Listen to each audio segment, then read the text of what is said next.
Hi అండి అందరికీ. ఎలా ఉన్నారు? అందరూ బాగున్నారా? ఈరోజు నేను ఈ మేక కాళ్ళు తలకాయతో చేస్తాం కదండి, పాయ అంటాం. ఆ పాయ అయితే చేసి మీకు చూపించబోతున్నాను ఫ్రెండ్స్. నా స్టైల్లో నేను ఎలా చేస్తానో ఈ వీడియోలో అయితే చూసేయండి ఇంట్రెస్ట్ ఉన్న వాళ్ళు. దానికోసం నేను ముందుగా ఈ పాయనైతే ఇలా ముక్కలు కొట్టించి తెచ్చుకున్నా అండి. దీంట్లో 1 టేబుల్ స్పూన్ ఉప్పు, అలాగే ఒక 1/2 టేబుల్ స్పూన్ వరకు పసుపు వేసి దీన్ని బాగా కలుపుతున్నాను చూడండి. దీనిపైన ఉన్న ఏదైనా మసి లాంటిది వాళ్ళు కాల్చి కొడతారు కదండి, అదంతా క్లీన్ అవ్వాలంటే మనం ఇలా చేయాలి. ఇలా ఉప్పు పసుపు వేసి ఒక 5 నిమిషాల సేపు కలిపి ఒక 5 నిమిషాలు పక్కన పెట్టి తర్వాత మనం 1కి 2-3 సార్లు వాష్ చేసి తీసుకోవాలండి. నేను అలానే చేస్తున్నాను. ఇలా కలుపుతూ ఒక 5 నిమిషాలు అయింది. ఒక 5 నిమిషాల తర్వాత దాన్ని కడిగి తీసుకుంటాను అనమాట. ఈలోపు మనం దాన్ని పక్కన పెట్టేసుకుని ఒక నిమ్మపండు సైజు అంత చింతపండుని నీళ్లు పోసి నానబెట్టి పక్కన పెట్టుకోవాలి. చూస్తున్నారు కదా, ఇలా ఇది కూడా పక్కన పెట్టుకుని ఒక మిక్సీ జార్ అయితే తీసుకున్నాం. ఈ మిక్సీ జార్లో ఇలా రఫ్గా కట్ చేసిన ఒక ఉల్లిపాయ ముక్కలు, అలాగే ఒక 2 ఇంచుల వరకు కట్ చేసిన అల్లం ముక్కలు వేసుకుంటున్నాను. అలాగే ఒక 10-15 వెల్లుల్లి రెబ్బలు కూడా వేసుకుంటున్నానండి. ఈ వెల్లుల్లి రెబ్బలు నేను పైన ఉన్న చిలక అయితే ఏం తీయలేదండి, చూసారు కదా, అలానే వేసుకుంటున్నాను. తర్వాత 1 ఇంచు దాల్చిన చెక్క ముక్క, ఒక 5-6 లవంగాలు వేసుకున్నాను. తర్వాత ఇందులోనే ఒక 10 వరకు మిరియాలండి, బ్లాక్ పెప్పర్ వేసుకున్నాను. తర్వాత 1 టేబుల్ స్పూన్ వరకు గసగసాలు కూడా వేసుకుంటున్నానండి. వేసుకుని దీన్ని మనం బాగా స్మూత్ పేస్ట్ కాకపోయినా కూడా కొంచెం రఫ్గా ఉండేలాగా ఇలా పేస్ట్ చేసేసుకోవాలండి. అంత ఫైన్ పేస్ట్ ఏం అవసరం లేదు. అలా దాన్ని పేస్ట్ చేసి పక్కన పెట్టేసుకున్నాం. తర్వాత మనం వాష్ చేసి తీసుకున్నాం కదా ఈ పాయ ముక్కలు, ఇవైతే తీసుకుని ఇందులో మన కూరకు సరిపడినట్లు ఉప్పుగా 1 టేబుల్ స్పూన్ వేసుకున్నాను. తర్వాత ఇది కొంచెం స్పైసీగానే ఉంటే బాగుంటుందండి. దాన్ని బట్టి మీ కారానికి తగినట్లు కారం అయితే యాడ్ చేసుకోండి ఫ్రెండ్స్. ఇదైతే నేను ఇంట్లో ప్రిపేర్ చేసిన కారమేనండి. నా కారంలో అన్ని దినుసులు కలిసి ఉంటాయండి.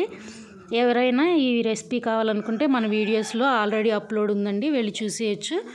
లేదనుకుంటే మీరు కారం ఎలా యాడ్ చేసుకుంటారో విడివిడిగా ధనియాల పొడి, జీలకర్ర పొడి అలా యాడ్ చేసుకోండి. తర్వాత మనం పేస్ట్ చేసి పెట్టుకున్న మసాలా పేస్ట్ ఉంది కదా, అది కూడా యాడ్ చేసుకోవాలి. ఈ మిక్సీ జార్లో కొద్దిగా వాటర్ పోసి వాటర్ కూడా ఇందులో యాడ్ చేసేసుకున్నాం.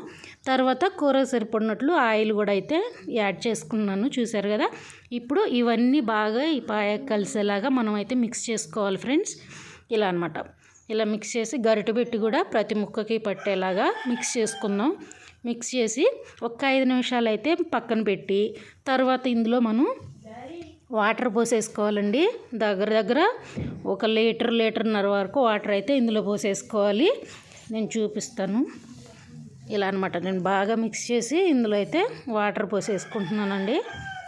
వాటర్ పోసేసుకుని ఇప్పుడు మీకు ఫాస్ట్గా అయిపోవాలనుకుంటే మీరు స్టవ్ పైన కుక్కర్లో పెట్టేసుకోండి ఫ్రెండ్స్, మీ ఇష్టం అది. కుక్కర్లో నేనైతే బయట పొయ్యి మీద అయితే చేయాలనుకుంటున్నానండి. ఎక్కువ టైం తీసుకుంటుందండి, దగ్గర ఒక గంట సేపు అయితే మనం దీన్ని ఉడికించాల్సి ఉంటుంది. అంత టైము నేను స్టవ్ మీద ఎందుకు, నాకు కట్టెలిపోయే అవకాశం ఉంది కదా అనేసి నేను ఇక్కడ కట్టెలిపోయి మీద అయితే చేసుకుంటున్నాను. మీరు కుక్కర్లో పెట్టుకున్నట్లయితే ఒక 15-20 విజిల్స్ వచ్చే వరకు దీన్ని ఒక కుక్కర్లో చీటీలు కొట్టిండండి. నేనైతే ఇలా కట్టెల పొయ్యి మీద అయితే పెట్టి చేసుకుంటున్నాను. ఇదిగో చూసారు కదా, ఇలా ఒక అరగంట నుంచి అయితే ఈ కూర ఉడుకుతుందండి. అరగంట తర్వాత నేను మనం ముందుగానే నానబెట్టి పెట్టుకున్న చింతపండు ఉంది కదా, ఈ చింతపండును కూడా పులుసు తీసి ఇందులో పోసేసుకున్నాను. పోసేసుకుని ఒకసారి బాగా కలిపి మళ్ళీ మూత పెట్టి మళ్ళీ ఇంకొక అరగంట సేపు అయితే ఉడికించానండి.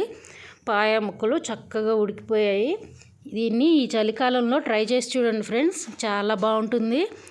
అదీగాక ఈ నొప్పులు ఉంటాయి కదండి, మోకాళ్ళ నొప్పులు, చిన్న నడుము నొప్పులు, అలాంటి వాళ్ళకి ఈ రెసిపీ అయితే చాలా బాగా పనిచేస్తుందండి. చిన్న నొప్పులను తగ్గిస్తుంది.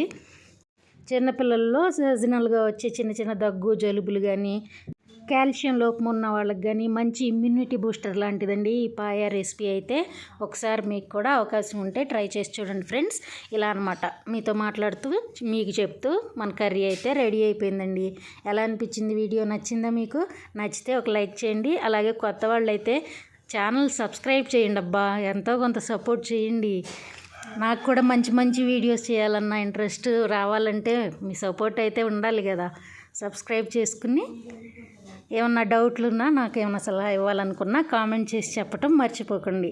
అలాగే వీడియో ఎలా అనిపించిందో కూడా లైక్ చేసి చెప్పండి.